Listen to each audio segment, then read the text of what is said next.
In this section, we're going to look at dividing fractions by fractions.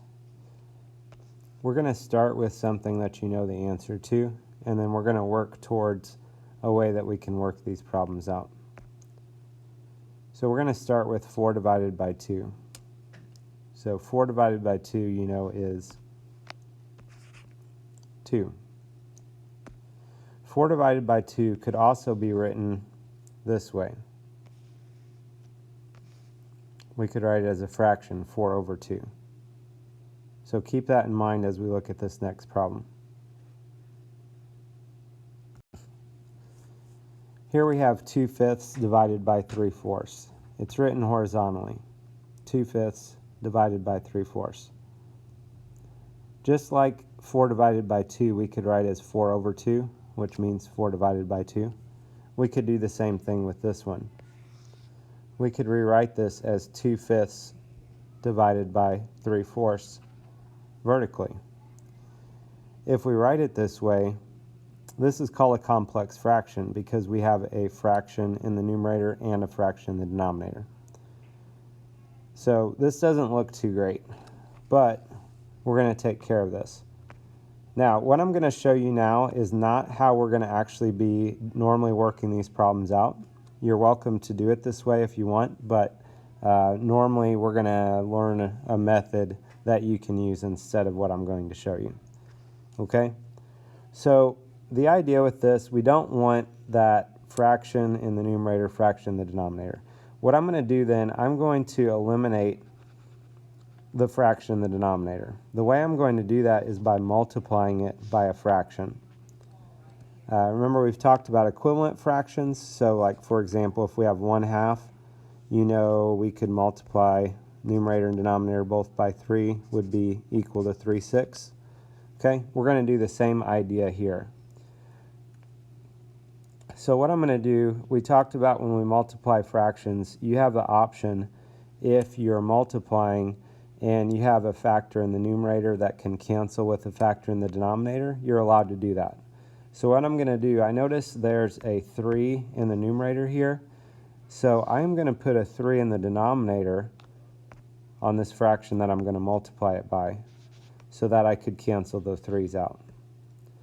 Similar idea, I see a 4 in the denominator. I'm going to put a 4 up here in the numerator so that the 4's could be canceled out. Okay, so at this point, technically, you are allowed to reduce these down. The 3's you can divide by 3, the 4's you can divide by 4. Okay, if you didn't do that, if you didn't do any reducing, you would get 12 over 12, and you know 12 divided by 12 is 1. Okay, and we know you can put a whole number over 1. So essentially, this is all just going to cancel out. It's all going to become 1's, and if you divide whatever we have up top by 1, it's not going to change it. Okay, so since I multiplied the denominator by 4/3, I also have to multiply the numerator by 4/3. Okay, like I said, this all just really cancels, and we don't have to worry about it anymore. So this is my new problem. So look at what we have here and compare it to what we had to start with. So if you'll notice, these first fractions are identical. The division was changed to multiplication, and these have the same numbers, but they switched spots, didn't they? The numerator and denominator switched. So that'll bring us to this method that you can use if you don't want to go through this process on all of the problems. The method is called keep change reciprocal. The idea is that we are going to keep the first fraction, we're going to change the division to multiplication, and we're going to do the reciprocal or flip the second fraction. Make sure you get this down unless you want to do the problems the way that we just did on that last one. Okay, so going back to our problem that we just did, we had 2/5 divided by 3/4.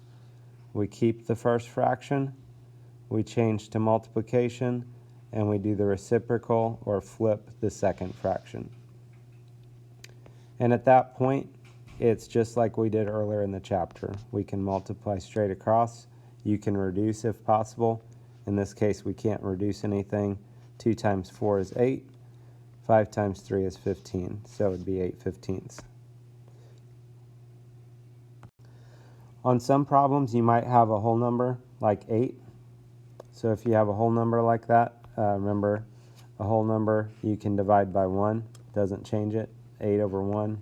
8 divided by 1 is still 8. So if we were doing this problem, we would keep the first fraction the same, change to multiplication, and the reciprocal, we're going to flip over. That second fraction would become 5 over 1. At that point, you can multiply straight across. Would be 40 over 1. 40 divided by 1 is 40.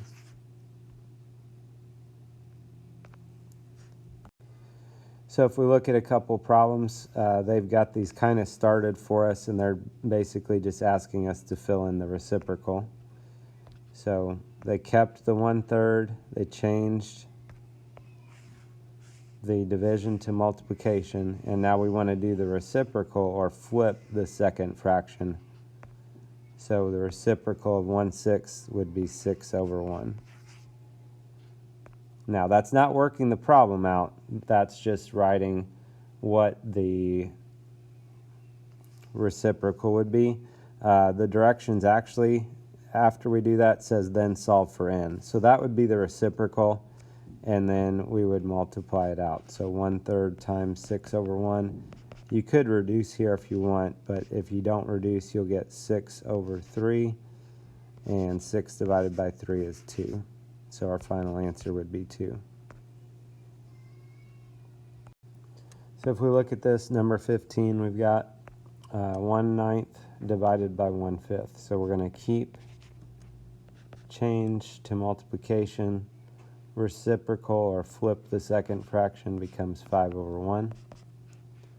We multiply, so 1 times 5 is 5, 9 times 1 is 9, and that can't be reduced. Number 17, we're going to keep our first fraction, change the division to multiplication. Reciprocal of 4/9 is 9 over 4. On this one, you could reduce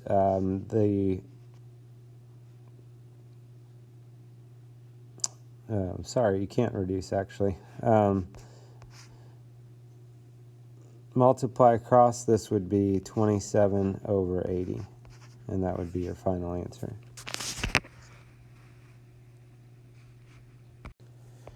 Number 21, keep the first fraction, change the division to multiplication, reciprocal or flip the second fraction, becomes 8 over 3.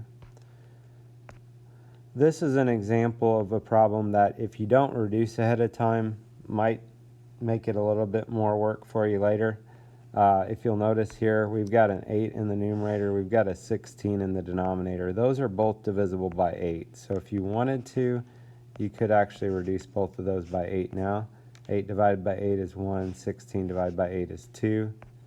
And then you can multiply. 11 times 1 is 11, 2 times 3 is 6. This came out as an improper fraction. Numerator goes on the inside. N for numerator on the inside. We can divide this out. 6 goes into 11 once. 11 minus 6 is 5, so we have 5 left out of 6. So 1 and 5/6 would be our answer. If you didn't reduce ahead of time, you would get 88 over 48. And probably the best thing would be just for you to go ahead and change that to a mixed number first. 48 goes into 88 one time with 40 left. So 1 and 40 48ths. Those are both even at least, if nothing else. Maybe I'll just rewrite this, sorry. This is getting a little sloppy. They're both even, so if we divide both of those by 2, that would be 1 and 20/24. Both of those are still even. You could reduce by 2 again, would be 1 and 10/12. Those are both even still. You could reduce by 2, would be 1 and 5/6. So if you would have seen it, technically 40 and 48 were both divisible by 8. But again, it's harder to see with the big numbers. Back in the original problem, the 16 and the 8 was maybe a little easier to see that those were both divisible by 8. So if you look at number 29, Jennifer has 2/3 of a spool of wrapping paper remaining. She uses 1/12 of a spool to wrap each gift. How many gifts can Jennifer wrap with the remaining spool of wrapping paper? So first we have to set this problem up. We have 2/3 of a spool to start with, and we're going to divide it up into 1/12 because we use 1/12 of a roll, 1/12 of the spool for wrapping each gift. Okay, so that's the first thing, coming up with that, and then we're going to change reciprocal. So keep the first fraction. We're going to change the division to multiplication. Reciprocal of 1/12 is 12/1. Technically you could reduce, but we'll just go ahead and multiply. 2 times 12 is 24. 3 times 1 is 3. And 24 divided by 3 is 8, which means she could wrap 8 gifts with what she has left. So this gives you an idea of how to divide fractions by fractions. Have a good day.